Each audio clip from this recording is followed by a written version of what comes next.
Hey everyone, my name is Janelle Elgaway, and I am a patient and medical professional advocate.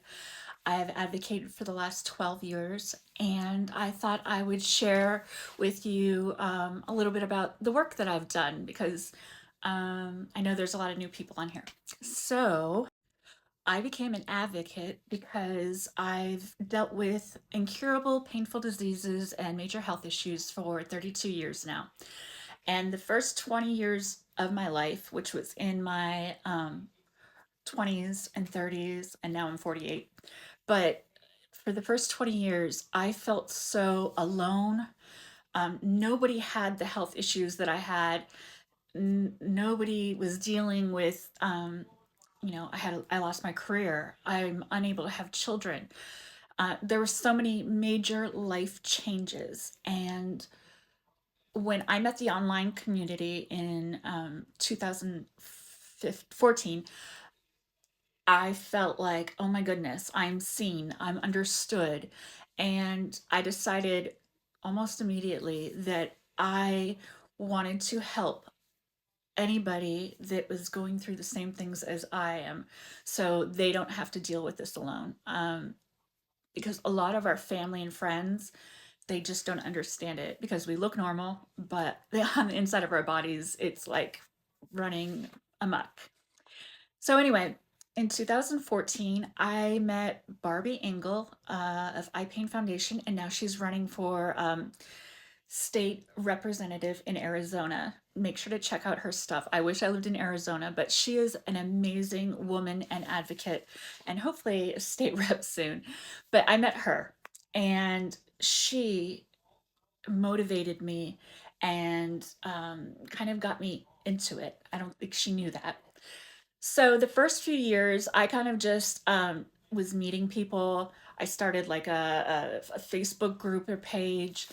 And then I decided I wanted to create a better way that I could reach people and share stories and stuff like that. So I created a podcast on YouTube called Conspiracies Against Wellness, or CAW. And I interviewed doctors, medical professionals, lawyers, uh, patients, advocates, let's see, legislators, and Tuesdays and Thursdays. Tuesday I'd do the interview. Thursdays I would answer people's questions. Then I was like, okay, I want to make a network of where other people could come on and host shows, and it would be all under health and wellness kind of stuff. So for Dr. Thomas Klein, we both co-hosted the Doctor's Corner, which, by the way, all these can still be viewed on YouTube.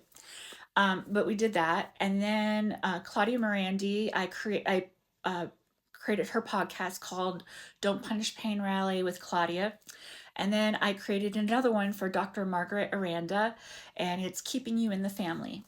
And so I did these for a few years. Um, I really got to meet a lot of the bigger advocates, medical professionals, and stuff like that by interviewing them. And so that's kind of how I got my foot into the door of advocacy and going on a more national level or even worldwide level. Then in 2019, Dr. Thomas Klein and I co founded National Pain Council.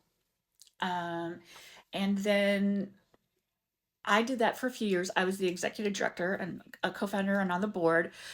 In 2018, I spoke at a congressional briefing in Washington, D.C. I've met over 60 plus state reps, senators, congressmen in D.C. and also through Zoom and stuff like that. I also created a small group of advocates that helped create state legislation.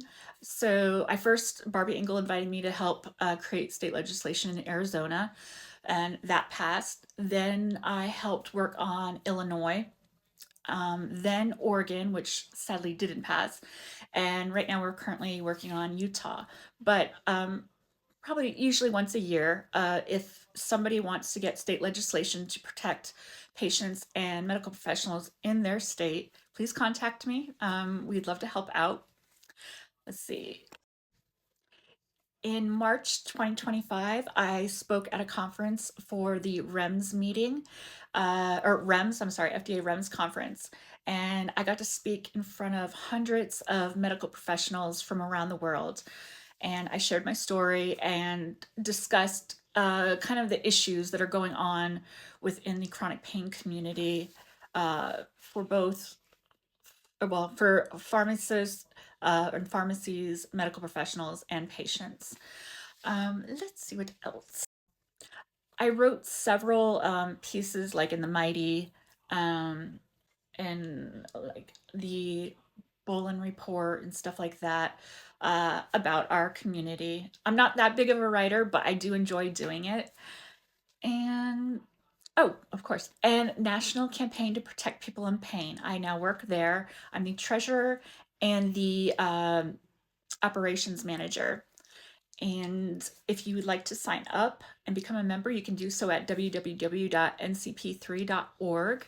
We are a 501c4, which means we could work within politics and lobbying.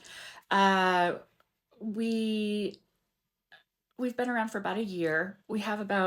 Um, we have over 3,000 members, and this is doctors, lawyers, patients, everybody. So it's a great organization. We are here to teach lawyers, medical professionals, and patients how to advocate for themselves, how to get your voice out there. We also share people's stories. We are going to be, I think, one of the first organizations where it's kind of like an underground railroad of medical professionals. I was doing this personally where I could take on 1 to 3 patients at the time.